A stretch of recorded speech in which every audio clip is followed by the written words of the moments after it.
There's a cliche that I'm sure you guys have heard, which is content is king. And I think to a certain extent, whoever it is that said that was definitely thinking about SharePoint. Or at least that's what I'm going to go with. Content is king. SharePoint is all about allowing our users to be able to easily access, navigate through, and find the content that they're looking for. Now, in other lessons, we've seen how to do this with search. But in order to make sure that search works, or even to make sure that navigation works, we need to have some level of consistency, that we want to make sure that we've got good metadata. And what we want to take a look at in this lesson is what metadata is all about, and how managed metadata services is going to be one of the key components to ensuring that we have good, clean, consistent metadata. But let's start off by talking about exactly what metadata is. When we're dealing with SharePoint, or when we're dealing with an environment with this much content that we want our users to be able to work with, we need to focus in on how our users are going to find their items. And as it turns out, they're going to do this in a couple of different ways. One way is by browsing for it, that they'll navigate to the site, they'll navigate to the list, they'll navigate to the folder that contains the item or items in question. Now, browsing is good, but browsing has a couple of issues, the biggest of which is that an item can only ever exist in one location. And thus, our users might want to be able to dynamically browse for their items by utilizing the filtering, sorting, and grouping capabilities inside of a list. So that way, if I need to see things grouped together by their status, grouped together by the owner, grouped together by the project, that I can go in and do that. But even to get to that point, I at least need to get down to the list, and I might not even know where an item is at all. And this is where searching comes into play. That I simply go to a search dialog box, type in a couple of keywords, hit submit, and away I go. Now, in order for our filtering and our searching to work, we're going to need good organization and good consistency. We're going to need good metadata. What is metadata? Well, put simply, metadata is data about data. And this would include, among other things, things like the author, the date in which an item was created, the title of the item, the project, the status, the location, etc. Those are all the different pieces of information about an item that are going to be important to me, that are going to give that item meaning, that are going to breathe some level of life into that item. Now, by using that metadata, I'm going to be able to go off and search. So I want to find all items that have been created by Christopher Harrison. I go off and I do a search. Just type in Christopher Harrison, away we go. If I want to, in a list of maybe trouble tickets, be able to group things by status, well, then I'm going to be able to do that. And my status is, again, a piece of metadata. Now, the key to metadata is consistency. And there's really two sides to ensuring consistent metadata: consistent columns and consistent values. Now, in a later lesson, we're going to examine content types and site columns, which will allow us to create columns at the site level and group them together to ensure consistent items, so that way we can have consistent columns. In this lesson, we're going to take a look at the managed metadata services, which is going to give us the ability to ensure consistent values. Now, we've got the ability to ensure consistent values in a few different ways. We can do this by using data types. For example, by just simply making sure that something is a number, or making sure that something is a date time, I'm automatically going to get some level of consistency there. It's not a lot, it's still relatively free form, but it's still going to give me some level of consistency. I could also do this with what's known as a lookup column, where what I'll do is I'll create a list somewhere else, and I'll have a column point to that list.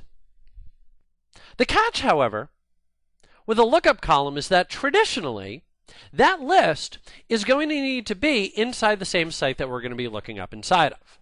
Now, we could create choice columns, but the problem with the choice column is that it's going to require a relatively high level of permission to allow somebody to edit values inside of there, and there's not a whole lot of power. That a choice column is just exactly that. It's a list of individual choices. No additional metadata with those choices, no hierarchy, nothing. Just simply choices. And this is where managed metadata comes into play.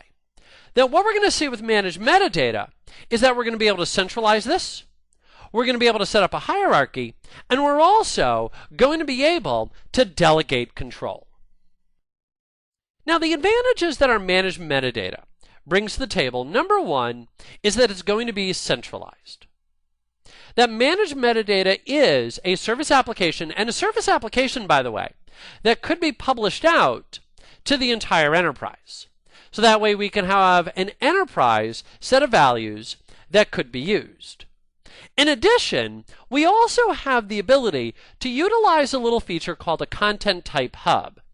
Content types, as we're going to see in a later lesson, give us the ability to group together site columns and other settings for different types of items.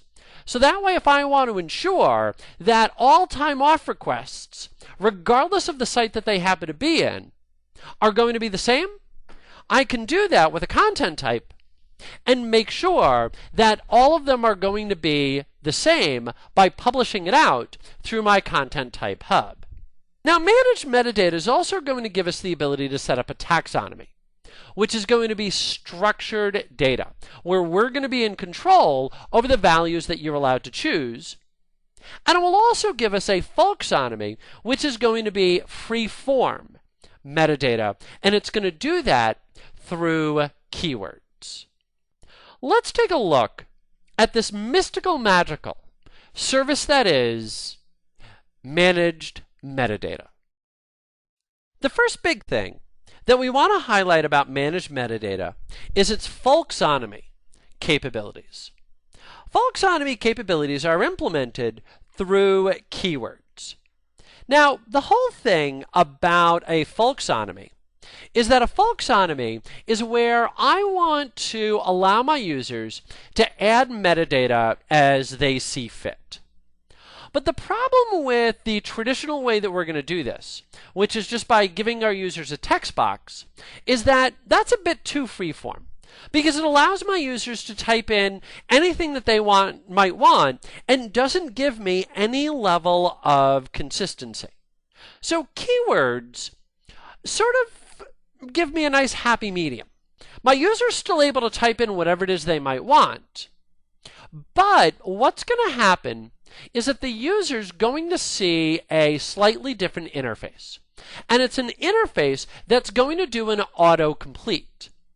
So when my user starts typing in a value, they're automatically going to see other values that start with the letters that they've typed in. Now, there's a lot of different places and a lot of different reasons that we may want to do this. One of the biggest is with user profiles and my sites. A user profile is basically a SharePoint public. I don't want to just simply say public because it's only going to be available inside of SharePoint. So we'll say SharePoint public. But it's a SharePoint public page for a particular person. And it's a great way for that person to be able to share information about themselves so that way other people in the enterprise can find them. Now, there's a lot of different skills that a person can have and a lot of different skills that a person's going to want to be able to highlight, but we want to make sure that there's some level of consistency. So if I go into SharePoint and I do a search for people who are good at fill-in skill here, I want to make sure that everybody kept typing in the exact same value. So I don't want some people putting in SP, I don't want some people putting in ShareP, I don't want some people putting in a typo of SharePint. I want to see SharePoint, and I want that to be consistent, but I still want to give my users the ability to type in whatever skill it is they might want. So that way they've got the flexibility to type in maybe, people skills, C#, sales, etc. I don't know all the different skills that people are going to want to be able to type in. I don't know all the different skills that people are going to want to search on, but I know I want it to be consistent. That's exactly what keywords are all about. But there are also going to be times when we want things to be a bit more structured.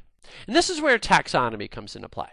Taxonomy is simply a way of structuring or organizing your data. That if you remember back to biology class, and don't worry, I'm not going to make you say how long ago that was, mostly just because I don't want to admit it. But if you remember back to biology class, you learned a taxonomy with things like kingdom and class and genus and phylum. And what that was all about was structuring all the creatures great and small. Well, the taxonomy in SharePoint is the exact same thing. That it's all about structuring all of our items, great and small. And we want to make sure, again, that we've got consistent values. And so what we can do is we can set up managed term sets. So that way we get to control what items our users are going to be able to type in and select from. And we also have the ability to delegate all of this out. Now, when we set up an MMS implementation, what that's going to do is that's going to set up a term store for us. And our term store is going to contain term groups. Now, our groups give us the ability to, group terms together. Now, the big thing about our term group is that it gives us the ability to delegate control. See, here's the thing. I want to make sure that we've got consistent values. But at the same time, I want to make sure that I'm not the one responsible for putting all of that data in. If you're anything like me, and I know I am, I don't know what my job title is. I'm a tech person. I don't need to know what my job title is. I show up, I do my work, I leave. And most tech people that I know are the exact same way. They show up, they do their work, they leave. They don't know what their job title is. So if you're now going to put me in charge of putting in all the different job titles, I guarantee you that there's somebody better qualified that can do that. And so what I want to be able to do is I want to be able to delegate that control. And so when I go in and I create a term group, I can delegate that control. Now, our term groups are going to contain term sets.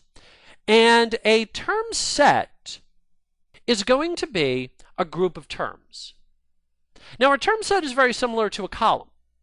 In fact, typically that's the way that you'll name it, based on the column that you're eventually going to associate that with. So, for example, maybe job title.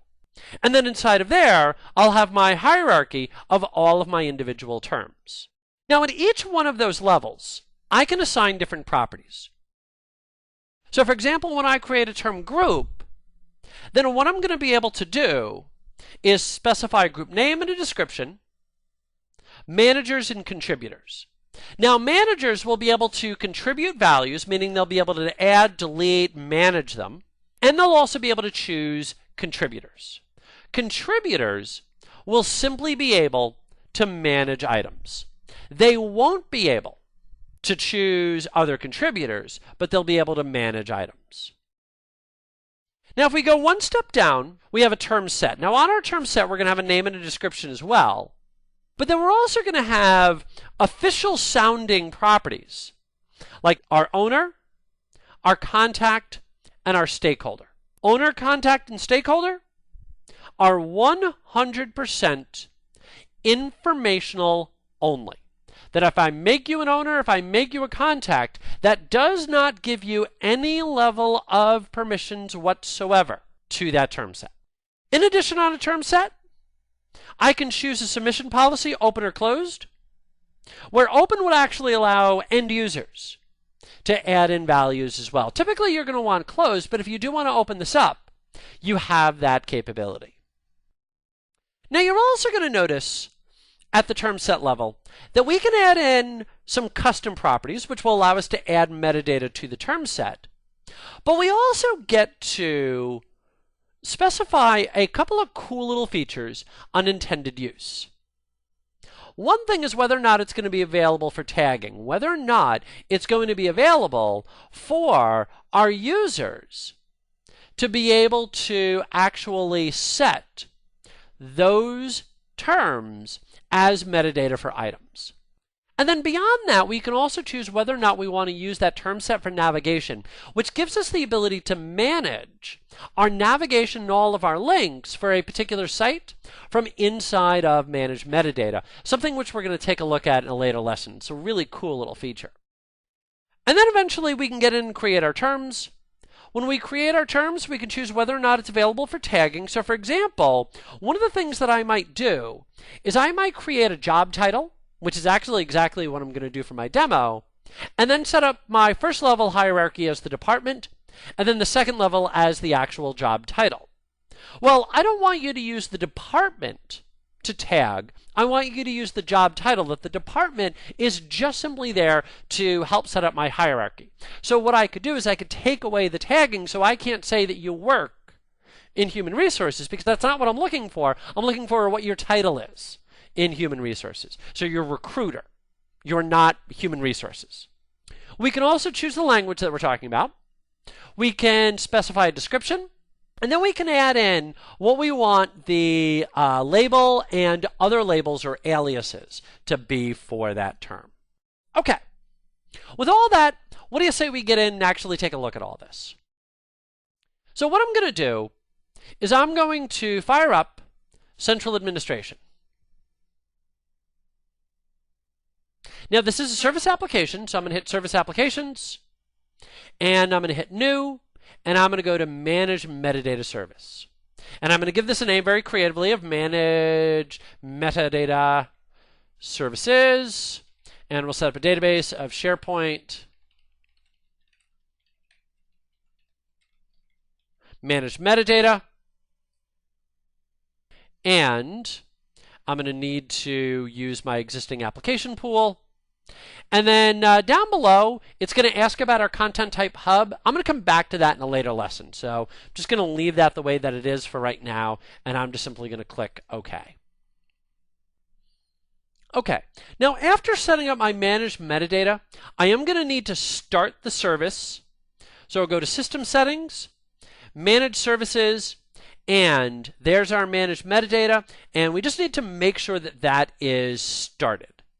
If it's not, what you'll want to do is just simply hit Start, and you may need to do an IIS reset to actually let it know that it is in fact started. In my case, it's already started, so I'm just going to go back to Application Management. I'm going to go to Manage Service Applications, and I'm going to go on in to my Managed Metadata Services. Now, what you're going to notice inside of here is a couple of real quick things. First of all, and I always like to highlight this right away, is the sample import. That you have the ability to import in metadata. Let's say that I already had a database table that had my job titles, and I just don't want to type all of them in. Well, what you can do is export them and import them in. If you're going to do that, they need to be in a specific format, and that's exactly what that little link will give to you. You're also going to notice we've got our term store administrators, and the big thing that our term store administrators have the ability to do is they have the ability to manage everything inside of managed metadata. So be very careful about choosing who your term store administrators are. Now what I'm going to do is I'm going to create a brand new group here, and let's call this Geek Trainer. And then what you're going to notice on Geek Trainer here is that I've got the ability to set up my managers and my contributors. Now, one of the things that people will sometimes ask at this point is, hey, Christopher, if I go in and I make somebody a manager or I make them a contributor, do I need to allow them access to central administration? And the answer is 100% no. Now, what you can do is just access this straight from a normal SharePoint site. So if I head on over to https://intranet geektrainer.com, and I click my little gear and I go to site settings, what you're going to notice if I scroll down just a little bit under site administration is I've got my term store administration. And you'll notice they're just reordered, but that's it, that I now have Geek Trainer over there. So it doesn't matter where I am, I can still manage this. So I could be inside my site, I could be inside of central administration. Since I'm here, let me just go ahead and keep working inside of here. So now what I'm going to do is I'm going to create a brand new term set. You'll notice there's my import. So I'm just going to hit new, and I'm going to give this a name of job title. Hit enter. And then you'll notice, as promised, that we've got our owner, our contact, and our stakeholders. Again, 100% informational only. If I scroll the rest of the way down, you'll notice my submission policy. So if I wanted to allow other people to put those items in, then I could put a little dot next to open. So now what I'm going to do is I'm going to create my terms. Now when I drop this down, you're going to notice that I've got a lot of management capabilities when it comes to my terms. That if I want to be able to reuse them, if I want to be able to move them, if I want to be able to delete them, I've got full management capabilities. Now in my case, I want to get in and start creating them. So I'm going to say create term set. And let's go ahead and set up our department. So let's go ahead and set up sales. And you're going to notice I'm just hitting enter here. That's all that I'm doing. And it will automatically move down to the next line. And so then I could say human resources, hit enter, and then I could say information technology. And again, hit enter. So now that I've got those set up, now what I could do is I could go in and start modifying different properties here.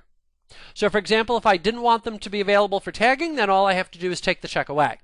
Now, one of the most important little things here is to make sure that you hit save. It's one of the most common mistakes. So people will go in, they'll make the change, and they won't hit save. Make sure you hit save. So I'm just going to scroll down, have to scroll to the right here because of my resolution, and I'm going to hit save. There we go. And let's do the exact same thing for human resources. No tagging, and save is right there. And then let's do the exact same thing for information technology.